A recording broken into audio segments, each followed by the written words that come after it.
6 اگست 1945 صبح 9:45 ہیروشیما میں لوگ اپنے کام کاج میں مصروف تھے کہ فضا میں ایک امریکی جہاز نمودار ہوتا ہے اور شہر کے وسط میں ایک غیر معمولی نوعیت کا بم گرا دیتا ہے۔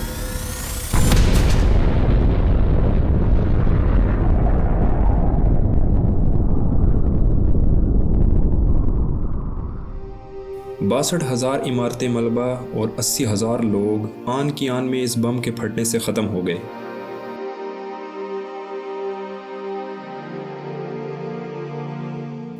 ٹھیک 10 گھنٹوں بعد امریکی صدر ٹرومن نے وائٹ ہاؤس سے اعلان کیا، دنیا کا پہلا جوہری بم ایک امریکی ہوائی جہاز نے ہیروشیما پر گرایا ہے۔ اس کی طاقت 20,000 ٹن TNT سے زیادہ تھی اور دھماکہ خیزی کی قوت اب تک استعمال میں آنے والے سب سے بڑے بم کے مقابلے میں 2000 گنا زیادہ تھی۔ یہ خبر نشر ہوتے ہی برطانوی وزیر اعظم ایٹلی نے لندن سے بیان جاری کیا اور فخریہ طور پر بتایا کہ برطانیہ نے اس بم کی تیاری میں کیا کردار ادا کیا تھا۔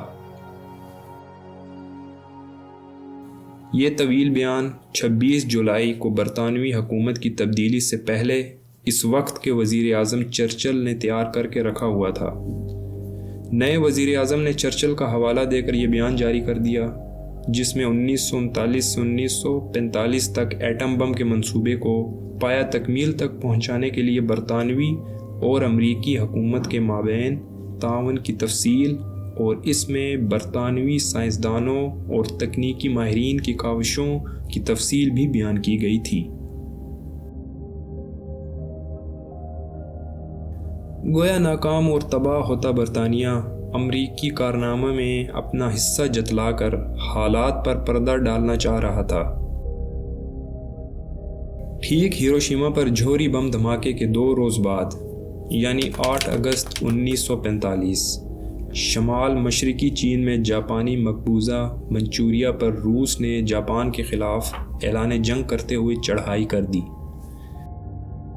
یہ کارروائی فروری 1945 میں منعقدہ مالٹا کانفرنس کے دوران ہوئے اتحادیوں کے خفیہ معاہدے کی تعمیل میں کی گئی۔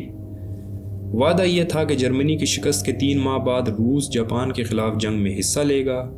چنانچہ روسی وزیر خارجہ موٹولوف نے کہا کہ اتحادیوں نے جاپان کے خلاف جنگ میں شرکت کی درخواست کی تھی، جسے ہم نے قبول کر لیا ہے۔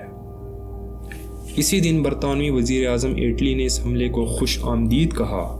امریکی صدر ٹرومن نے مسرت کا اظہار کیا۔ امریکی وزیر خارجہ برنز نے کہا سوویت حکومت کے اس اقدام سے جنگ بہت جلد منطقی انجام کو پہنچ جائے گی۔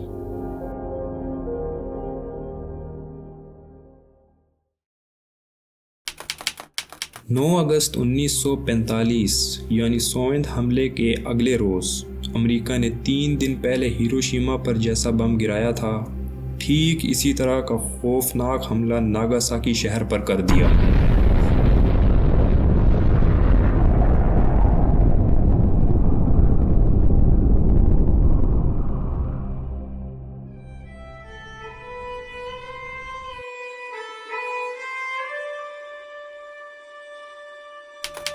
دس اگست 1945 جاپان نے ہتھیار ڈال دیے۔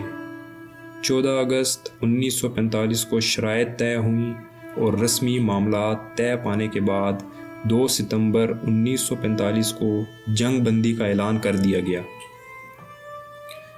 ساری دنیا کی امن پسند عوام کی جنگ بندی کی خوشی جوہری ہتھیاروں کے سیاہ بادلوں میں ختم ہو گئی۔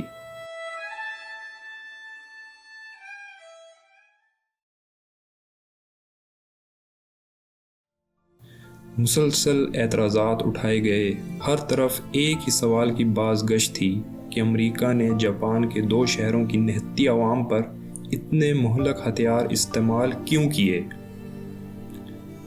جب 8 مئی 1945 میں جرمنوں نے ہتھیار ڈالے تو جاپان کی فضائی بری اور بحری قوت مکمل تباہ ہو چکی تھی۔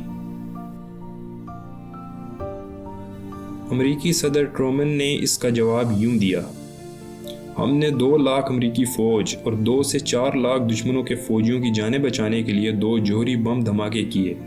اور آئندہ بھی جمہوریت اور قوم کی فلاح کے تحفظ کے لیے ہم جوہری بم چلانے کا حکم دینے سے غفلت نہیں برتیں گے۔ مگر یہ بیانیہ زیادہ مقبول نہیں ہو سکا، کیونکہ خود امریکی فضائی فوج کے سربراہ commander in chief Henry Arnold نے بتایا کہ جوہری بم کا استعمال جنگی ضرورت کے لیے نہیں ہوا۔ جاپان کی فضائی برتری مکمل ختم ہو چکی تھی، زیادہ دیر تک وہ مزاحمت جاری نہیں رکھ سکتا تھا۔ امریکی بحریے کے سربراہ کمانڈر ان چیف ولیم ہیلے نے کہا، جوہری بم کا استعمال غیر ضروری تھا، یہ ایک غلطی تھی۔ دنیا کے سامنے اس قسم کے ہتھیار کو آشکار کیوں کیا گیا جبکہ ایسا کرنا بالکل غیر ضروری تھا؟